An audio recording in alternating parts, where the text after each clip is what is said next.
Aujourd'hui, nous réalisons un podcast avec Mathieu Reynes, auteur de La théorie du chaos, son premier manga après 20 ans d'expérience dans la BD. Nous naviguerons autour de la création de celui-ci à travers tout ce podcast. Chacun des podcasts est réalisé en live sur Discord, permettant aux auditeurs d'échanger de vive voix avec chacun des invités. Nous pouvons commencer. Mathieu Reynes, présente-toi. Qui es-tu? Bonjour à tous, je m'appelle Mathieu Reynes, je suis auteur de BD depuis plus de 20 ans. Je crois que mon premier bouquin qui s'appelait Banana Fight est sorti en 2001 ou 2002, donc voilà, j'ai passé les 20 ans, les 20 ans d'ancienneté. Depuis, j'ai réalisé, je pense, une bonne trentaine d'albums franco-belges dans des styles très différents. J'ai fait de l'humour, de la parodie, de la science-fiction, du polar, du fantastique. Puis donc arrive La théorie du chaos, et à mon avis un album un peu hybride qui se situe entre le roman graphique, on va dire, et le manga. Format un petit peu bâtard, petit pour une BD, grand pour un manga. Donc voilà, je préfère dire que c'est un hybride en fait. Donc ouais, c'est ça, c'est que ça sera du coup au format Perfect Edition, C'est donc ça, ouais. la taille d'une Perfect dans le style manga, et un petit peu plus grand puisqu'il y aura du coup un petit album d'illustration à la fin, en couleur. Ouais, c'est ça, il y a un petit cahier d'illustration à la fin. Du coup, ben, le livre de Mathieu Reynes, on va l'appeler livre pour ne pas dire manga ni BD, sort Ouais. justement demain. Donc dès demain, après le podcast, après que vous ayez pu faire votre petite nuit, vous pourrez aller le récupérer si vous avez envie. Je pense un peu dans toutes les librairies de France. Oh bah normalement, oui, toutes les librairies, les Ouais. Fnac, les Cultura, les centres culturels, et Mm. en ligne et partout, quoi. Eh ben, est-ce que tu peux nous faire une petite revue des différentes œuvres que tu as réalisées? Comme ça, peut-être que certains ne se souviennent pas de ton nom, mais ont lu des BD que tu as réalisées auparavant. Ouais, OK, alors on va faire un petit, voyage, dans le temps. Donc mon premier album, comme je disais, s'appelait Banana Fight, c'est sorti, aux éditions Paquet. Il y a eu, seulement un tome 1, voilà, c'était un premier album, tout en couleur, directe, tout sur papier, 1er album, donc j'étais jeune, j'avais plein d'énergie et de courage. Voilà, ensuite je suis passé chez Soleil où j'ai fait pendant des années, j'ai travaillé en collaboration avec Frédéric Brémaud, qui était au scénario, et donc moi au dessin. Et donc Mhm. Banana Fight avec lui chez Paquet. Ensuite, chez Soleil, on a fait Sexy Gun. C'était une parodie de western avec non pas des cowboys, mais des cowgirls, donc des bandits sexy.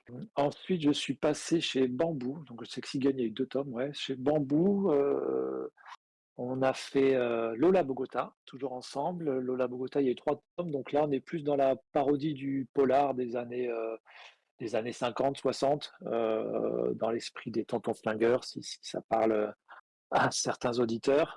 Donc c'est pas tout jeune, avec pas mal de caricatures d'acteurs de l'époque, etc., etc. On était dans l'humour et l'action. Et à nouveau, toujours une héroïne, hein, voilà. Moi, c'est un truc qui va revenir dans tous mes albums. C'est quasiment à chaque fois une héroïne. Ensuite, après Lola Bogota, j'ai enchaîné les séries d'humour chez Bambou. Donc là, dans un style graphique assez différent. Donc le format gag classique. Alors, on a fait les informaticiens, on a fait les maîtres nageurs, on a fait les tennismen, on a fait une série plus jeunesse qui s'appelait Toutou et compagnie sur l'histoire d'une animalerie en fait. Donc des gags autour des animaux de compagnie. Et après ça, j'ai fait un virage à 180 degrés. J'ai intégré l'équipe d'Alter Ego. J'étais à la tête en fait de la direction artistique, on va dire. C'est un bien grand mot, mais ça ressemblait un peu à ça. De ce gros projet, une série politique fiction, plutôt réaliste, on va dire, où l'enjeu c'était d'avoir la première saison est composée de 6 albums qu'on peut lire dans n'importe quel ordre et qui recomposent une histoire générale en fait. Voilà, donc 6 albums, 6 points d'entrée différents pour au final avoir la même histoire. C'était des albums qui se complétaient. C'était un super scénario, un bon casse-tête, un scénario puzzle. C'était très très sympa. Donc ça m'a occupé quelques années. Et après, j'ai fait une petite escapade chez Ankama où j'ai fait un album de science-fiction, 2 albums de science-fiction sur la série La Peur géante, qui était une adaptation de roman de Stéphane Voul. Là, c'était vraiment science-fiction pure et dure. même si toujours un petit côté humoristique, un petit côté un peu parodique, mais voilà, je commençais à lorgner un petit peu du comics, on va dire, visuellement. Après La Peur géante, j'ai réalisé mon premier album en tant que scénariste. C'était, la première fois que j'étais aux manettes, pour un album complet au scénario. Donc j'ai réalisé la Mémoire de l'eau avec, Valérie Vernet au dessin. Un album, qu'on appellerait aujourd'hui plutôt roman graphique, on va dire, qui fait 180 pages, je crois. Voilà, qui a eu un beau petit succès auprès de la critique, très bon succès critique, et qui continue à tourner pas trop mal d'ailleurs. J'encourage tous ceux qui l'ont pas lu à le lire parce que c'est, à mon avis, une chouette histoire, et qui plaît en général. Ça sort un petit peu des sentiers battus. Voilà, en général, ça plaît même aux gens qui ne connaissent pas la BD du tout. Après ça, j'ai attaqué le gros morceau en ce qui me concerne, c'est la série Harmonie, Mhm. dans laquelle j'étais donc scénariste et dessinateur. Là, Harmonie, j'avais encore une grosse inspiration comique et l'inspiration manga qui est revenue petit à petit au fur et à mesure des albums. Il y a eu 7 albums. La série s'achève sur le tome 7. Et donc, j'amorce avec Harmonie, j'amorce la transition, pour moi, entre le style franco-belge vers un style plus inspiré manga. Et c'est à la fin d'Harmonie que j'ai décidé de passer le cap et de changer complètement de format et d'aller sur quelque chose qui ressemblait plus à ce que j'avais envie de faire après. Et voilà. Et parallèlement à la théorie du chaos, Mhm. j'ai réalisé un nouveau scénario pour Valérie Vernet qui s'appelle Un loup pour l'homme, qui est sorti au mois de mai dernier. Et là encore, on est sur un bel album de 180 pages, je crois. Voilà, également. Alors, c'est difficile à situer. On est entre. Avec Valérie, la mémoire de l'eau, comme pour Un loup pour l'homme, on avait vraiment un contraste entre le graphisme et l'histoire. Les histoires sont assez sombres. Et les graphismes de Valérie est beaucoup plus léger, beaucoup plus poétique. Donc, c'est deux choses qu'on pourrait croire qui s'opposent, mais en fait, elles se complètent assez bien, il me semble. Et ça fait des beaux objets. En plus, le petit à chaque fois fait vraiment des beaux bouquins. On est au grand format, une belle couverture, des suppléments graphiques et tout. Voilà, chouette bouquin. Et donc, tout ça pour arriver à aujourd'hui sur la théorie du chaos, cet album hybride entre bande dessinée, comics et forte inspiration manga, qui sort donc demain en librairie, comme tu disais. Mm. Voilà, donc en tout, je pense entre 30 et 35 albums, peut-être même plus, je sais pas trop. Ok, ok. Mais du coup, avec ces 20 années d'expérience dans le monde de l'édition professionnelle, Ouais, tu avais une chose à dire au Mathieu Reynès qui dessinait son tout premier album, qu'est-ce que ça aurait été? tout premier album, ouais, waouh, qu'est-ce que Mm. j'aurais pu me dire à l'époque? Accroche-toi, il y a encore du boulot derrière. Et je me serais peut-être aussi donné le conseil de profiter un petit peu plus. Parce que j'ai été à fond dans le boulot pendant plus de 15 ans, vraiment, mais vraiment à fond, à bosser tout le temps, tout le temps, tout le temps, et à oublier un petit peu qu'il y a d'autres choses à côté, qu'il n'y a pas que le boulot dans la vie. Donc c'est peut-être ça que je me donnerais comme conseil. C'est bosse à fond, mais oublie pas que il n'y a pas que ça dans la vie. Il y a un tas de choses, d'autres choses intéressantes à faire. Et est-ce que ce conseil, tu le donnes aux mangaka, par exemple, qui nous écoutent à l'heure actuelle? Ouais, ouais. Ne sacrifiez pas tout pour le boulot, clairement. Alors oui, c'est hyper important et le métier de dessinateur, c'est un métier où il faut se donner à fond, à 100% et pas compter les heures. Mais on a tendance à s'enfermer un petit peu et à se pourrir un petit peu la santé et le moral des fois. Moi, je pense que j'ai frôlé le burn-out plus d'une fois. Je me suis vraiment abîmé le dos à être assis pendant des journées entières de, je sais pas, 14 heures de dessin, assis derrière ma table, avec une mauvaise lumière, un fauteuil pas forcément génial, etc.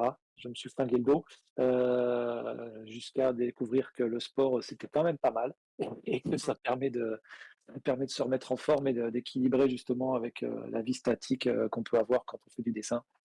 Donc, ouais, conseil aux jeunes dessinateurs, si vous bossez comme des malades, pensez à équilibrer à côté avec de l'activité. Beaucoup d'activité, du mouvement. Voilà, pas rester assis pendant des heures. C'est vraiment, vous statufiez, vous faites beaucoup de mal à faire ça. Ok, tu as Voilà. parlé de sport, du coup. Ouais. Quels sont les sports que Mathieu Reynès pratique? Alors, je pratique donc les arts martiaux, essentiellement le Viet Vo Dao et le Tai Chi. Donc le Viet Vo Dao, pour ceux qui connaissent pas, c'est l'équivalent du Kung Fu, mais vietnamien. Le Kung Fu, c'est chinois, le Viet Vo Dao, c'est vietnamien. Et puis le Tai Chi, là, a priori, ça parle un peu plus aux gens, c'est chinois. C'est un art martial, qui se pratique, dans la lenteur et qui se complète bien avec le Kung Fu. Le Kung Fu, c'est ce qu'on appelle un art martial externe, alors que le tai chi, c'est un art martial interne. Donc là, on fait plus travailler le mental, la respiration, l'équilibre, etc. Alors que le kung fu, on est plus dans la dynamique et dans l'explosion. Et puis, donc ça, c'est les cours du soir. Et puis tous les jours, tous les midis, je me fais une session de sport d'étirements, renforcements, etc., de une demi-heure tous les jours pour, voilà, pour, contrebalancer avec, le fait d'être assis, toute la journée, dans des positions improbables et voilà, souvent, crispé, sur le bras, sur la main, voilà. Donc, équilibrer tout ça avec, des étirements, du renforcement, des assouplissements, voilà, c'est très important. Alors à 20 ans ou à 30 ans, on se dit: «Ouais, c'est bon, je suis jeune, ça passe», mais quand on vieillit, comme moi, quand on passe les 45, voire, ouais, c'est ça, quand on passe les 45 ans, on se dit que c'est bien de se réveiller. Voilà. Moi, ça fait 6 ans que si je dis pas de bêtises, ouais, 6 ans que je me suis mis aux arts martiaux et ça m'a OK, clairement sauvé le dos. OK. J'étais, complètement, ouais, complètement en vrac, médicaments, infiltration, un tas de trucs et puis voilà, la reprise du sport et des arts martiaux en particulier, du yoga et des arts martiaux, ça m'a remis d'aplomb. Donc si on devait se dire, donner un message aux jeunes auteurs qui nous écoutent, ça serait faire du sport avant tout. Ouais, c'est ça, ouais. Équilibrer vos journées de travail avec, une séance de sport, ça fait du bien. Ça défoule et ça fait du bien encore. Donc tout à l'heure, tu nous as dit, justement que tu as travaillé, pendant 15 ans quasiment, à fond, Ouais. dans la BD franco-belge. En tant qu'auteur de BD confirmé, pourquoi avoir choisi, le manga? Et ben, à la fin d'Harmonie, j'en avais un marre du format, franco-belge, heu, qui est assez limitant, le format, 54 ou 60 pages. Ça oblige à condenser l'histoire, ça oblige à faire beaucoup d'ellipses, si on veut raconter une histoire dans un album.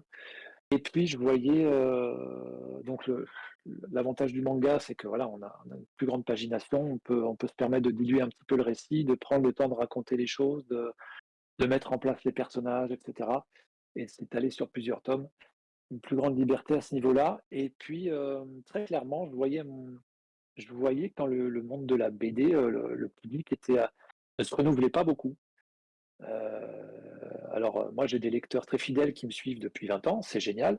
Mais par contre, Mmh. je vois pas beaucoup de jeunes lecteurs arriver. Sur Harmonie, oui, j'ai commencé à les voir arriver parce que les bouquins sont disponibles dans les CDI, dans les médiathèques et tout ça. Donc, les jeunes lecteurs le découvrent au collège ou au lycée, mais, Mmh. mais pas en rayon BD, en librairie, parce que les jeunes, ils vont au rayon manga, en fait. Et ça, c'est une évidence. C'est un drame pour la BD qui, du coup, s'essouffle un petit peu et vieillit un petit peu. Et donc il y avait ça, j'avais ça en tête et puis moi le manga, j'en ai lu énormément quand j'étais ado, donc dans les années, fin des années 90 quand ça a débarqué en France avec, Akira, Dragon Ball, Gun, Appleseed, Ghost in the Shell, voilà toutes ces séries-là. Donc j'en lisais même, à l'époque, enfin j'en lisais, je les feuilletais en japonais parce que tout me paraissait pas en français à l'époque, donc il fallait aller dans les librairies spécialisées pour acheter les bouquins en japonais. Donc pendant des années, j'en ai lu, après un petit peu moins. Et puis là, à la fin d'Harmonie, j'ai eu envie, besoin de retrouver un petit peu ces origines-là, ces racines-là, et retrouver un certain plaisir que j'avais perdu dans la bande dessinée. Donc j'avais envie de me renouveler un petit peu, de me lancer un nouveau challenge et d'aller vers un nouveau format, de chercher une nouvelle dynamique de narration. Et voilà, me relancer un nouveau défi en gros. Et du coup, tu as dit que tu lisais du coup Dragon Ball, Akira, Gum, mais est-ce que Ouais. tu avais d'autres, inspirations au niveau manga, d'auteurs, japonais ou alors français? En français, à l'époque, il y en avait très peu.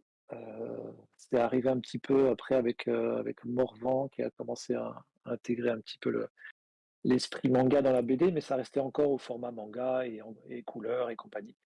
Après, Mmh. oui, les auteurs japonais, ouais, alors là, ça va pas me revenir, mais qu'est-ce que j'avais?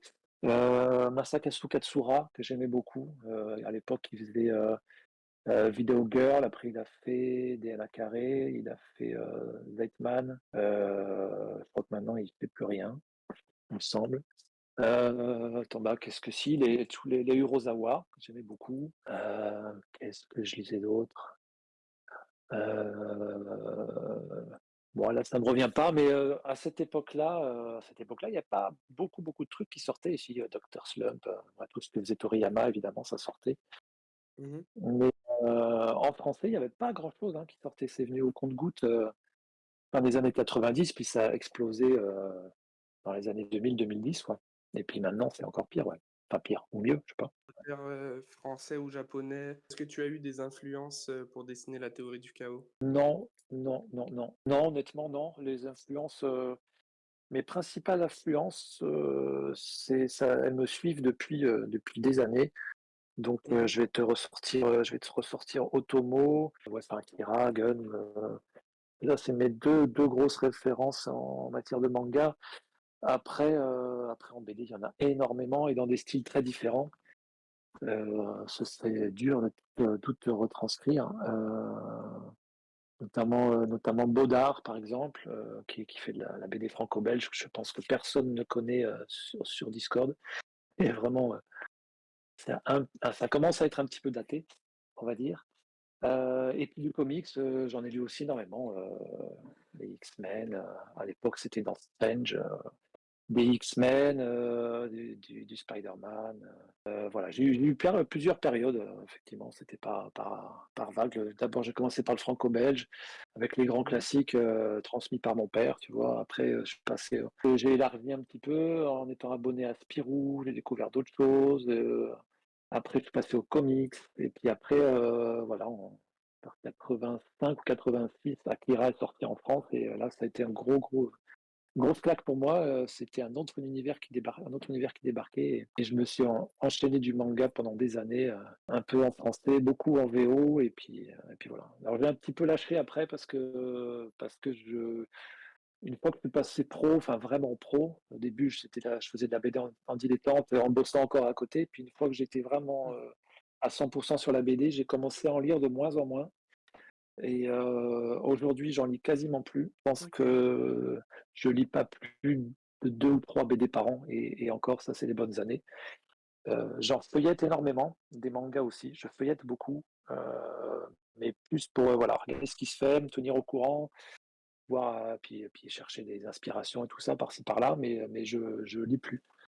Je lis plus les BD. Beaucoup inspiré pour la théorie du chaos, c'est la série Last Man, qui est, Ok. je sais pas si tu vois ce que c'est? Oui, oui, Last Man, la BD. Ouais, ouais. De Vives, Vives Balek et Sans la ville, donc qui est au format Mhm. que j'ai choisi pour la théorie du chaos, parce que j'avais trouvé que ce format était vraiment très agréable à lire. Ça Mhm. tient bien dans la main, c'est pas encombrant comme une BD, c'est plus grand qu'un manga, je trouve que c'est plus facile à lire du coup, mais c'est plus confortable. Et puis voilà, eux, ça a été une grosse influence, inspiration, parce qu'ils ont tenté le truc. Justement, l'album hybride, c'est en noir et blanc, c'est dans ce format un peu bâtard entre le manga et la BD. Et voilà. Et puis l'histoire est vraiment chouette. Donc voilà, ça c'est grosse inspiration pour la théorie du chaos, pas forcément dans l'histoire et tout ça, quoique il y a des combats, mais plus sur l'objet lui-même, le livre. Oui, donc dans le format physique du livre. Ouais, plus, c'est ça, plus Ok. sur la forme que sur le fond, on va dire, ouais. Et du coup, est-ce que la théorie du chaos, surtout avec le personnage principal, ben, du coup Beck, serait pas un peu plus Ouais. inspiré de Gum? Si, clairement, Ah, ouais, ouais, clairement. Bon, ça, je ouais. pense que ouais, on va me le dire très souvent, mais là, c'est Mhm. clairement inspiré et puis totalement assumé. Mhm. Gun, moi, c'est vraiment une de mes séries fétiches. La première saison, essentiellement. Euh, Mhm. après, j'ai moins accroché, j'ai même décroché.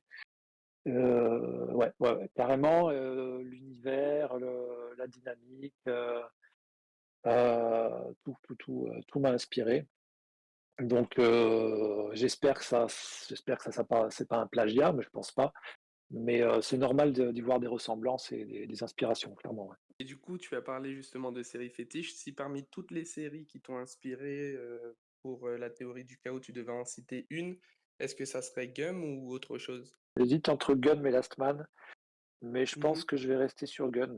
Ouais, je vais rester sur Gun, ne serait-ce que, tu vois, pour le lien entre Gali et Ido, son père adoptif, on va dire, Oui. qu'on va retrouver un petit peu dans la théorie du chaos entre Beck et Cal, son maître d'armes. Ok, ok. Du coup, en parlant d'inspiration, donc là, on a beaucoup discuté de ceux qui t'influençaient dans la théorie du chaos. Tu débutes ton manga par un proverbe indien. Donc, c'est la terre n'est pas un don Ouais, de nos parents, ce sont nos enfants qui nous la prêtent. Est-ce que tu pourrais nous éclairer là-dessus? bah, ça veut tout dire en fait, cette phrase. Alors, j'ai mis proverbe indien parce que il y a pas le on sait pas d'où sort ce proverbe. Alors, sur certains sites, ils disent que c'est un proverbe indien, sur d'autres sites, ils vont dire que ça remonte, aux Incas, sur d'autres voilà. Donc, c'est en fait, Mhm. c'est universel et c'est intemporel. Ça veut juste dire qu'il faut respecter, la planète, qu'on n'est que de passage ici, et qu'il ne faut pas se dire: «Bah, parce que c'est à disposition, j'ai le droit de tout prendre, de tout faire, de profiter de tout». En fait, il faut penser qu'il y a des générations qui vont suivre derrière et Mhm. si nous on met le bordel, si nous on crame tout, bah, ils auront plus rien.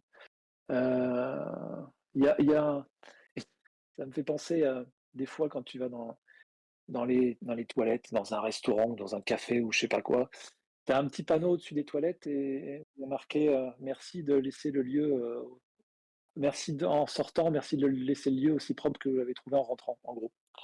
Mhm. Tu vois l'idée? Oui, oui. Et ben pour moi, la planète, c'est ça, en fait. Tu arrives là, tu es de passage, tu fais ta vie et l'idée, c'est de faire en sorte que quand tu repars, bah, tu pas laissé de mauvaises traces, en fait. Tu pas aggravé la situation. Au mieux, tu as même pu essayer de l'améliorer. Mhm. Mais je pense qu'il faut qu'on prenne conscience de tout ça et qu'on arrête de tout cramer, quoi, de tout brûler. Voilà, c'est ça que ça veut dire, c'est que la terre, on l'a héritée de nos parents et on va la transmettre à nos enfants et voilà, il faut avoir beaucoup de respect avec ça, on fait le tout. Et du coup, pour toi, ce thème, ça serait un des thèmes principaux de la théorie du chaos. Hem, alors un thème, non, mais ouais, dans la trame de fond, quoi, parce que il y a, je pense, dans la théorie du chaos, un message, peut-être pas écologique et encore, mais plutôt une critique de notre façon de fonctionner actuellement, de notre système. Mhm. Et moi, je propose, une vision de ce que pourrait être notre avenir si on continue dans cette voie-là. Heu, donc oui, l'idée, c'est de prendre conscience aujourd'hui, en fait, qu'on va droit dans le mur mais qu'il est sans doute pas trop tard pour changer de cap et passer à côté du mur, quoi. Et pour du coup rendre ce message un peu plus brusque, c'est pour ça que tu as Ouais, choisi d'introduire un virus, c'est-à-dire un virus qui nous fait directement penser au Covid dès les premières pages. ouais, bah, ouais, c'est pas pour le coup, c'est pas moi qui ai introduit le virus, il est arrivé.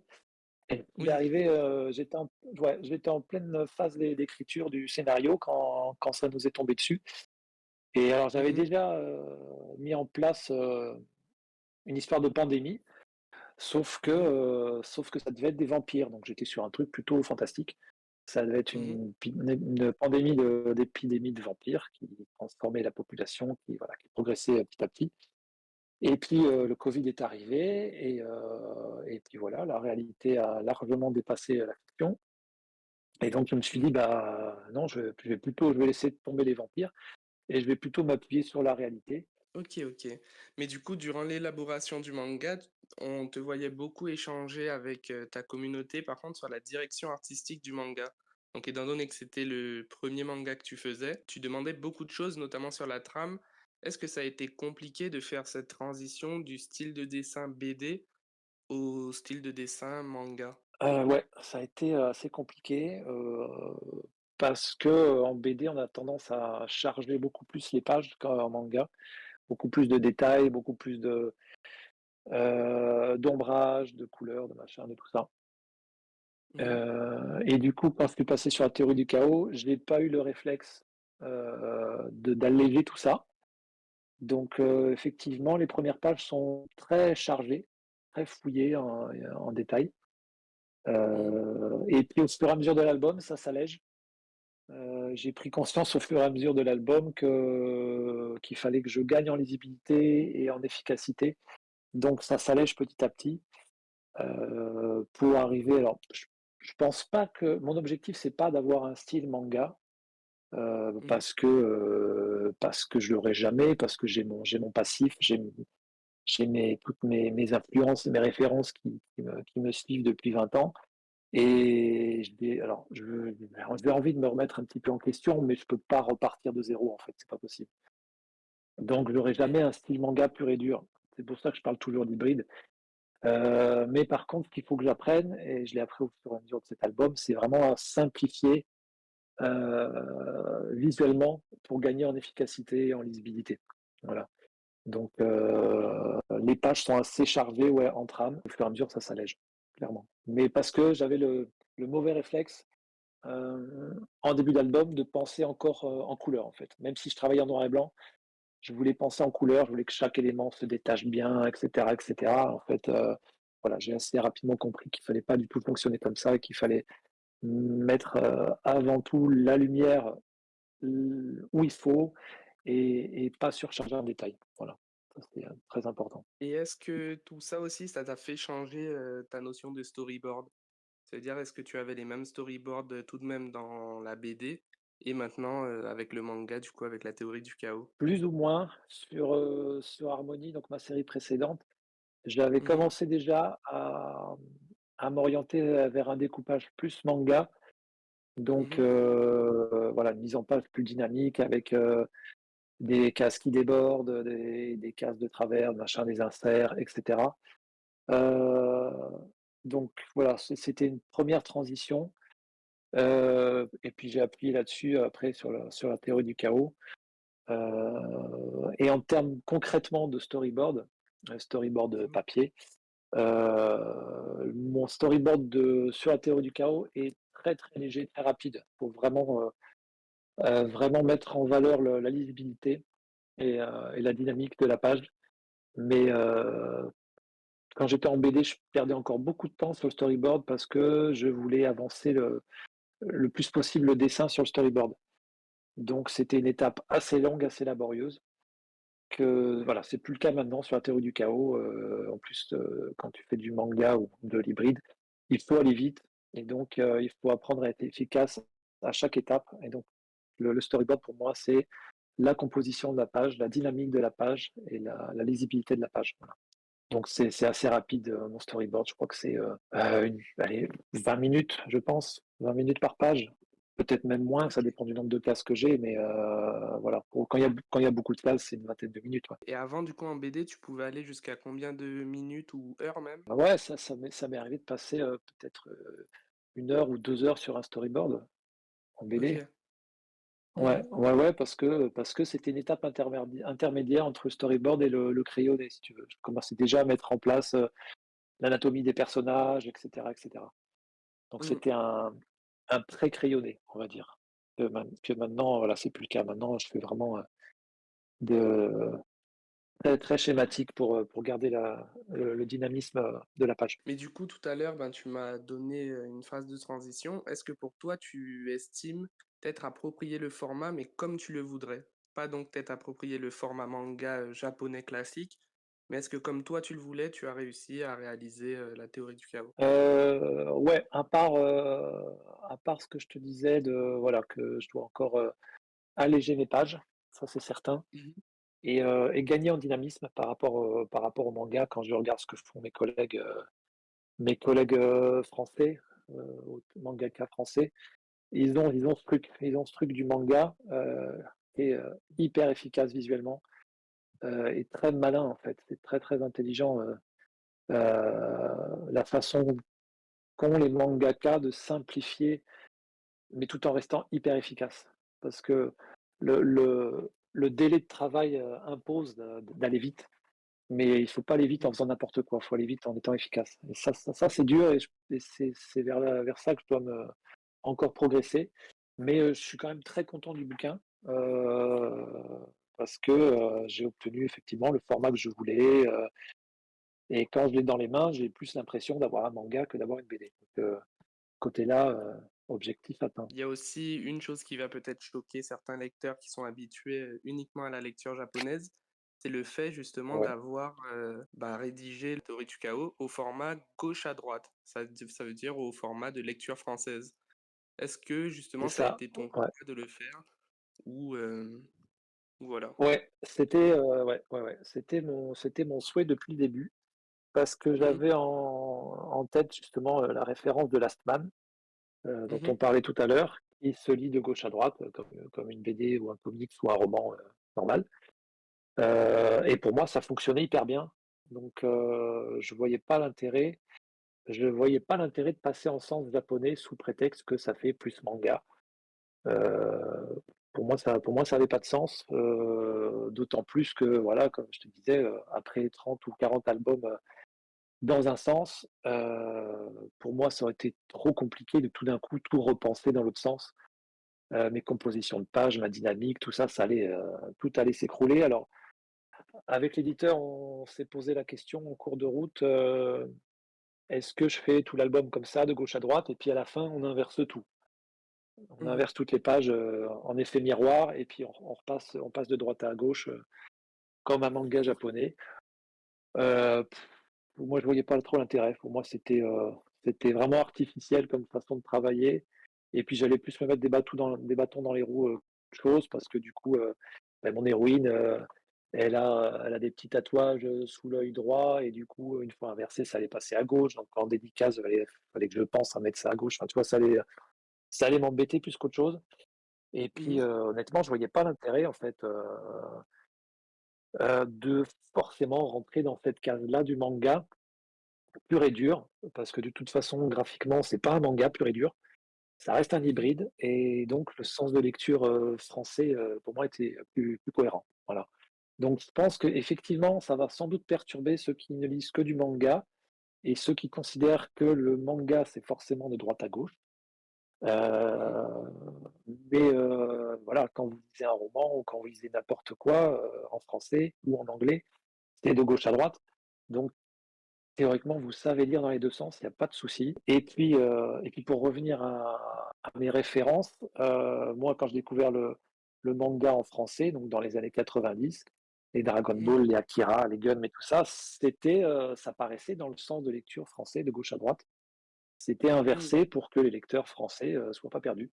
Donc, voilà, moi j'ai grandi avec ça en tête, et quand j'ai voulu me pencher, sur mon propre manga, j'avais ces références-là, et du coup pour moi c'était, voilà, c'était logique, c'était cohérent de rester, dans ce sens de lecture et de travail. Est-ce que toi, à l'heure actuelle, par exemple, tu aimerais qu'il y ait plus de mangas français qui paraissent, de gauche à droite? Ou c'est juste quelque chose que toi, tu as décidé de faire parce que justement tu avais tout ce passif, au niveau de la BD? Après, c'est compliqué parce que, vis-à-vis du lectorat, je pense que c'est compliqué. Si tout d'un coup les auteurs français se mettent à faire des albums de gauche à droite, Mmh. je sais pas si ça va pas embêter, embêter les lecteurs. Honnêtement, je saurais pas quoi te dire.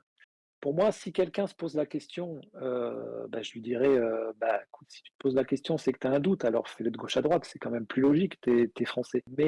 Mais je pense qu'encore aujourd'hui, si on veut vraiment avoir le label manga, il faut encore faire de droite à gauche. Parce que, 99 de la production est publiée dans ce sens-là. Même plus, 99,9, sauf les manhwas, chinois, et puis après tout ce qui est webtoon et tout ça, c'est publié de gauche à droite. Mais bon, la majorité de la production, asiatique, on va dire, c'est de droite à gauche. Et comme les auteurs français de manga, pour le moment, cherchent plutôt à rentrer dans le moule japonais, parce que c'est ce Mmh. que demandent les éditeurs, Mmh. ils ont tout intérêt à rester dans ce sens-là.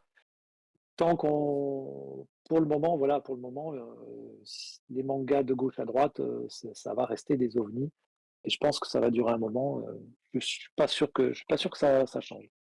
Parce qu'on n'est pas assez nombreux par rapport à la déferlante, japonaise, quoi. Donc, Mmh. voilà. pense que ça restera des cas particuliers. Et du coup, si demain tu te recrées une nouvelle série, est-ce que tu la ferais de droite à gauche pour être vraiment dans le total cliché manga japonais, ou tu garderais toujours cette manière de le faire au format hybride? Non, non, je pense que je resterai, dans ce format-là parce que, bah, comme je te disais, moi je suis, formaté comme ça, mon cerveau fonctionne comme ça pour Mhm. penser les pages de gauche à droite, donc ça ira sûrement pas en s'améliorant et en vieillissant, donc non, non, je resterai là-dedans, à moins que je pense qu'il pourrait me faire changer d'avis. Non, je sais pas. Bon, peut-être que je me contradirai dans quelques années, mais là, voilà, si tu me demandes aujourd'hui si mon intention est de rester dans ce sens-là, c'est oui, ouais. Et du coup, tu as fait beaucoup de scénarios, enfin tu as été scénariste dans le monde de la BD. Est-ce que tu aurais aimé être Ouais, scénariste, faire les storyboards pour du manga en France? ouais, ouais, ouais, carrément. Je commence à y penser effectivement, Mhm. parce que l'écriture, c'est devenu une étape, qui me plaît de plus en plus, en fait, je pense autant que le dessin, si c'est pas plus même. Et donc à l'avenir, ouais, si j'ai l'occasion de développer, des scénarios de manga, français du coup, j'aimerais bien faire ça, ouais. Lancer une série manga ou BD, mais c'est vrai qu'en ce moment, je suis plus, à regarder côté manga, ouais. Ouais, ça me plairait bien. Mais bon, tout est question de temps, hein, c'est toujours pareil, quand tu es à temps plein sur une série comme là, La Théorie du chaos, ça laisse très peu de place à d'autres projets. Autant dans la tête que concrètement, en heures de travail, quoi. Pour revenir un petit peu à la théorie du chaos, si tu devais nous donner une phrase qui n'aurait du sens qu'en fin de lecture, qu'est-ce que tu pourrais nous dire? La dernière phrase de l'album, Mhm. c'est qu'il n'y a pas de vérité, seulement des convictions. Voilà, et ça revient un petit peu à tout ce que je disais, au début sur la fameuse théorie du complot. C'est Mhm. que c'est pas parce que quelqu'un ne pense pas la même chose que toi qu'il a forcément tort, et c'est pas parce que quelqu'un crie très fort quelque chose qu'il a forcément raison. Voilà. Pas parce que 1 million de personnes vont te dire quelque chose et que toi tu es tout seul à penser le contraire, que tu as forcément Mhm. tort et raison. Les 2 peuvent avoir raison dans un sens, tout dépend des convictions que tu as en fait. Il y a pas c'est Tout est pas blanc et noir, et les convictions, c'est ce qui fait que qu'on s'engage à fond dans quelque chose, qu'on croit à fond dans un truc et que pour nous ça devient une vérité en fait. Mais c'est une vérité subjective. Donc c'est pour ça que Mhm. le terme de vérité, pas trop. Je préfère l'idée de conviction. Chacun a ses convictions et ses vérités. Il n'y a pas une vérité.